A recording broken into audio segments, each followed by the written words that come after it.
তো শাবনূরকে ভালোবাসতে গিয়ে তাকে নিয়ে সুখী সমৃদ্ধ একটা জীবন গড়তে গিয়ে আমার জীবনের যে ক্ষতি হলো, পক্ষান্তরে আমার ফ্যামিলিরও ক্ষতি হয়েছে। যেহেতু আমি বাড়ি থেকে বাধ্য হয়ে এসে এখানে চাকরি করার পর আসছি, তো ফ্যামিলির ক্ষতিটা আমি এখানে আনতে চাই না। কিন্তু ক্ষতি হয়েছে আমাকে বিয়ে করার জন্য ওই সাংবাদিকের বোন 1 বছর ধরে যে তারা আমাকে আদিছে, আমার বাবার কাছে পর্যন্ত তারা ছোট হয়ে গেছে। এলাকার সব লোকজন জানতে পেরেছে যে না, ছেলেকে চাচ্ছে তার মেয়ের সাথে বিয়ে দেওয়ার জন্য, তারা ছোট হলো। প্লাস এই যে ডাইং ম্যানেজার তার শালিকে বিয়ে দেওয়ার জন্য তার বাসায় নিয়ে গেল, শালিক দেখালো, ফ্যাক্টরি সব অল লোকজন, এমডি স্যার, অল স্টাফ পর্যন্ত জানতে পারলো যে একজন স্টোর অফিসারকে দিয়ে জিএম তার শালিক বিয়ে দিতে চাচ্ছে, প্রতিষ্ঠা করায় দিতে চাচ্ছে, সে করে না। হ্যাঁ, এটা তো তার ক্ষতি, ওর ক্ষতি, আমার জীবনের ক্ষতি। এই যে ক্ষতিটা হয়ে গেল, এটা শাবনূরকে আসলে বিবেচনা করা উচিত। উনি সেলিব্রিটি, উনি একজন স্বনামধন্য সেলিব্রিটি, উনি সম্মানিত। হ্যাঁ, তবে ওনাকে এটা বিবেচনা করা উচিত। তবে যে আমি আর জীবনে বিয়ে করব না, আর উনি যদি বলে যে আমি আর জীবনে বিয়ে করব না, বাস তাকে আমি আর জ্বালাতন আর উৎপাত করতে চাবো না, যাবো না, আসবো না। হ্যাঁ, তবে তার উচিত বিয়ে না করলেও আমার জীবনীটা একটু তদন্ত করে দেখে অন্তত আমাকে বিয়ে করে উচিত। হ্যাঁ, আর কার কথা বললেন আপনার জীবনী তদন্ত করতে? আসলে এটা অনেক হয়, যেমন একটা একজনের জীবন উদ্ভাবিত হলে তাকে নিয়ে অনেক সাংবাদিক অথবা ইউটিউব চ্যানেল, এখন অনেক কিছু দেখতে যেতে অনেক কিছু উদ্ঘাটিত হয়ে আসে আসলে। হ্যাঁ, তো এগুলো উদ্ঘাটিত হতে যদিও সময় লাগে, তা আমার মনে হয় আমার জীবনটা আর আজকে থেকে নয়, আমার ইউটিউব চ্যানেল থেকে, রেডিও সেন্টার থেকে, আজকে কিবরিয়া স্যারের ওখানেও আসতে চাইছিলাম, শাবনূর ম্যাম জানতে পারছে আমার জীবনে হলে কিছুটাও জানতে পারছে। তো আপনি এই দায়িত্ব শাবনূর কেন নেবে? আপনি তারে ভালোবাসেন, আপনার জীবন ক্ষতিগ্রস্ত হয়েছে, আপনার কেন সেই দায়িত্ব নেবে? আসলে মানুষ পুরোপুরি দায়বদ্ধ নয়, যে তার দায়িত্ব না নিলে তাকে আর কে কি করতে পারবে। তবে মানুষের মানসিক দায়বদ্ধতা থাকে, তার থেকে যদি সে নেয় নিতে পারে, এই আর কি। আমি জোর জুলুম করে এটা নিয়ে। তো বয়স কত? আমার বয়স এখন 47। আর শাবনূরকে ভালোবাসেন? শাবনূরের বয়স 45।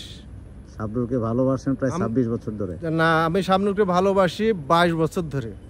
আর মিডিয়াকে ভালোবাসি আসার যে ধ্যান জ্ঞান, সেটা হচ্ছে 24 বছর ধরে। তার মানে তখন আপনি ইয়াং ছিলেন, একদম নায়ক? হ্যাঁ, ইয়াং ছিলাম। আমার যদি ওই সময় ছবিও আছে, স্যার যদি ছবি ওখানে পিকচার সারি দিলে দেখতে পারবো, বুঝতে পারবো যে আসলে আমার স্বপ্নটা কতটা বাস্তবসম্মত ছিল। আপনার জীবনে বড় পরিণতি বা আজকে ক্ষতির কারণ তাহলে আপনার ভালোবাসা, শাবনূরের প্রতি আপনার ভালোবাসা? না, আসলে একটা কিছু, এদের স্বাধীন করার জন্য যেমন 2,30,000 মানুষ শহীদ হয়েছে, আমি আমার জীবনের সুখের জন্য, আমার পরিবারের সুখের জন্য, আমার সন্তানের ভালোর জন্য আমি রিস্ক নিয়েছি। আমি মারা গেলেও আমার কোনো দুঃখ নাই। এরকম রিস্ক নিতে হয়েছে, এটা তো ভালোর জন্য। আমি মারা গেলে যাইতাম, আজকে একজনের ক্ষতির জন্য দায়ী পুরোপুরি আমি করতে যাব না।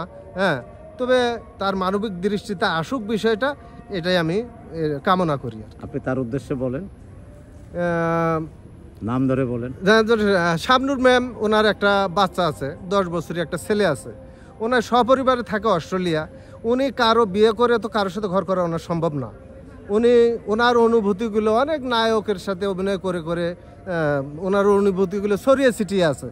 যেহেতু কারো ঘর করা ওনার পক্ষে সম্ভব না, ওনাকে বিয়ে করলে ওনার সাথেই তাকে ঘর করতে হবে। আর আমার জীবনটা এখন এমনই, আমি যদি শাবনূর ম্যাম এখনই যদি বলে যে আমি বিয়ে করবো না, আর আমি শেষ বয়সে বৃদ্ধাশ্রমে থাকতে চেয়েছি। আমি যে ওই বাবা মার সংসারে ফিরে গিয়ে যে বিয়ে করবো, তাও সম্ভব না। এরকম প্রেশার আমার বহুত গেছে, এ কথা বলতে গেলে আবার 1-1.5 ঘন্টা সময় লাগবে। কি প্রেশার গেছে যে আমাকে বিয়েতে বাধ্য করার জন্য জোর করে পর্যন্ত আমাকে বিয়ে দেওয়ার চেষ্টা করা হয়েছে। পরিবারের সবাই আপনাকে নিষেধ করছে শাবনূরের থেকে সরে আসতে? হ্যাঁ, এলাকাবাসী কয় কে শাবনূর কোথায়, মানুষের অনেক আশা থাকে, স্বপ্ন থাকে, এটা সেটা। বললাম ভাই, এই স্বপ্ন বাস্তবায়ন করতে গিয়ে আমি শহীদ হচ্ছি। এটা আমার ফ্যামিলি ছিল, আমার পরিবার ছিল। একটা নারীকে আপনারা ধরতে পারেন যে একটা মেয়ের জন্য আমি জীবন শেষ করবো, কিন্তু না, একটা ফ্যামিলি, শাবনূরকে সহ আমার একটা ফ্যামিলির চিন্তা ভাবনা ছিল, তার সাথে দাম্পত্য একটা ফ্যামিলির চিন্তা ভাবনা ছিল আমার সন্তান, তাই আমার স্ত্রী, আমি সাংস্কৃতিক পরিমণ্ডলে থাকবো, আমি সাংস্কৃতিক ভালোবাসি, ধ্যান জ্ঞান আমার এই ছিল। হ্যাঁ, তো এটাকে অযৌক্তিক বলার, সাংস্কৃতিক পরিমণ্ডলের লোক মানেই অযৌক্তিক, এটা বলতে পারবে না। আজকে যদি আমি শুটিংয়ে একটু সুযোগ পাই, আমার পারফরমেন্স যদি দেখে, স্যারেরাই বিচার করবো, বলবে যে আসলে আমি শাবনূরের কতটা যোগ্য ছিলাম না কিনা, এখনো আছি কিনা। আমি এই সুযোগটাও এখনো চাই। আর কত সময় অপেক্ষা করবেন আসলে আসলে অপেক্ষা করার আরও ঠিক নয়, যেহেতু 2021 সালে শামনুর ম্যামের ডিভোর্স হয়েছে, আর আজকে 2024 সাল চলতেছে, যে 3টে বছর চলে গেছে, 3টে বছর পার হয়েছে, আর 4র্থ বছর চলতেছে, অথচ সে আমি তার জীবনে এখনো কানেক্ট হতে পারিনি। আমার তো এ লজ্জা আর কি, এই লজ্জা আমার রাখার কোনো কথা না। আমি সারা জীবন কি এই গান গেয়ে যাব? কখনোই না, কখনোই না। এটা আসলে এভাবে গাওয়া উচিত না। আমি তার মুখ থেকে শুনতে চাই, জানতে চাই আসলে সে এতে তার কতটুকু সায় আছে বা সে রাজি কি না। আমি একটু বা তার মুখোমুখি হয়ে জানতে চাই, এটা আমার জানার বড় স্বাদ। এটা তা অতি দ্রুতই হওয়া দরকার।